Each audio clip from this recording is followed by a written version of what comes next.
What is going on? Welcome back to Fanatic Journey. So today I wanted to talk to you about SoFi.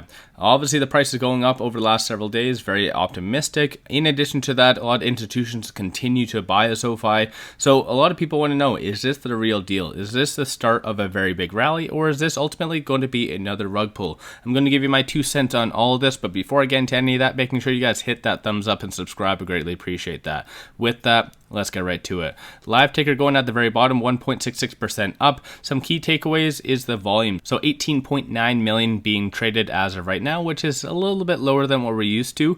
53.7 is the average. 2.4 million shares being traded by institutions, and that is on the secondary market. So that is kind of what we're used to for the institutional purchases. Keep in mind that is on the secondary market, like I just said, but when it comes down to the dark pool, there has been some good buying opportunities based on that. So 777,759, 309, and obviously you can see the rest. Over the last couple days prior to that, it was a little bit slower, but obviously with its inclusion on the Russell 3000, a lot of institutions were buying SoFi significantly. So I think more so over the last little bit, SoFi has been getting a lot of big purchases, whereas a lot of other growth stocks haven't necessarily been the same. But at the end of the day, a lot of people want to know, is this the real deal? I'm going to do a little bit more technical analysis to kind of give you my projection of this, but I just want to quickly pop over to Interactive Brokers because there are some interesting things that has been coming out lately, and I like to use them for a lot of information.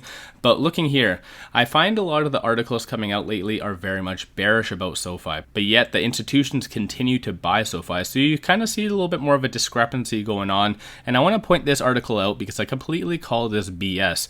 They are bringing up the $237 million worth of stock that has been sold this year, which largely is because of taxes, but they do not state that. And they do not state the fact that the insiders on SoFi have been buying so many shares. It's like completely absurd. Like even Anthony continuously buys, but yet it's now second nature. Oh, he bought, okay, whatever. Whereas any other stock, oh my God, the CEO bought. So it's kind of interesting to see that these kind of articles are coming out, even more so as well. Jim Cramer did talk about SoFi, saying that there's no known catalyst to cause it to be a buying opportunity. And still, 2 reasons why you should be extremely cautious about these hot new fintech SPACs, one of which they refer to kind of starting out as SoFi. So at the end of the day, a lot of bearish articles are coming out, and especially right now as well, July the 12th is the shareholder meeting as well. So that's something as well a lot of us need to kind of realize and kind of anticipate a little bit more volatility leading up to there, because there's going to be a lot of hot topics that are discussed. But when it comes down to though, what is the rest of everything else doing? What is shorts doing? I like to use them as a good benchmark.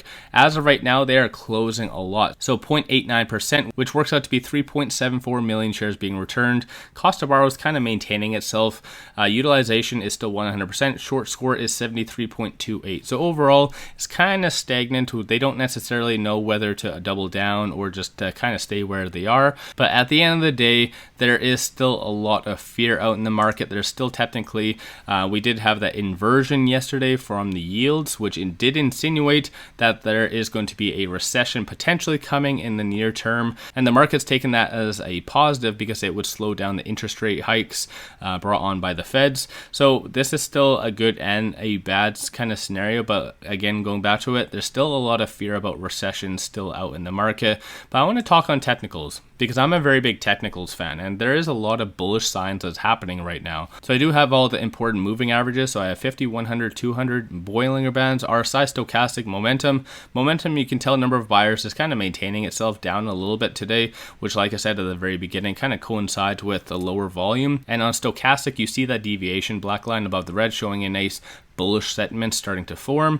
And on the actual chart, we are struggling a little bit today. We were up significantly more over the $6 mark, very close to it right now though, but unfortunately we kind of were facing a little bit more stronger resistance at the central Bollinger Band. So it does hopefully look like we might pass that today, but at the end of the day, this is just another great buying opportunity if you ask me. But more so looking at as far as the rotation of capital, I think that's a little bit more important for us to kind of realize. And one good way to do that is to look at cryptocurrencies. Cryptocurrencies, as far as their average volume, has been going up, insinuating there's a lot more institutions willing to take on a little bit higher risk. In addition to, like I already mentioned about the institutional purchasing, I feel that a lot of individuals and also institutions are all pointing to that the recession may not actually come. That it's just been kind of a hearsay, because they've talked about recessions plenty of times in the past, and usually it doesn't really amount to anything. Obviously, the NASDAQ and a lot of its stocks have gone down considerably, and obviously that's an understatement in SoFi's case. But at the end of the day, there is again to a point where a lot of these growth stocks are at their basic, almost intrinsic value. So as far as a risk versus reward, it's not really worth it for it to go much down further. So this is why you're getting a lot of institutional purchasing. So take that how you see that. Keep in mind, I'm not a financial advisor, so do your own due diligence at the end of the day. But in the end though, I think you can't ignore the fact that institutions are continuously buying. So most likely this isn't a rug pull. That's my own 2 cents. I think that this might have a little bit more consolidation back down to the $5.50 range, which from there we should hypothetically trend back up.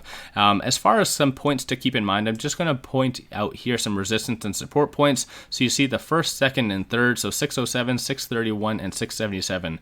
We did actually get past the first one, and it looks like as well, most likely today, we will get past or try again on the first one.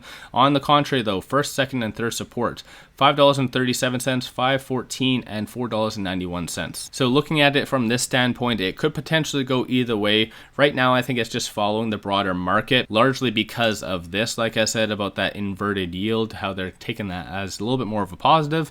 I've never seen that happen where such a kind of a negative sign is being sought out in a positive image. It goes to show that how much actual institutions and also retail investors are just eager for any reason or justification for the market to go up. I think it's just well overdue for a rally, and I think people are finally done with all this complete BS about first it was COVID, and then technically you get a lot of people saying that things are overvalued, and then all of a sudden interest rate hikes, and then now inflation. It's just been very draining for investors. So I think right now we are having a little bit more calming in the market and hopefully a little bit more hesitance. But at the end of the day, I think, like I said, this is a great buying opportunity. But regardless, this is all just short-term noise. If you do have a long-term time horizon with SoFi, it shouldn't really make a difference, because this is going to be easily $20 to $30 by next year, hands down. But even with what JP Morgan is saying, they're anticipating it being all-time highs this year, which is very optimistic if you ask me. But let me know your thoughts on all of that in the comments below, and if you have been buying, selling, holding, let me know what you've been doing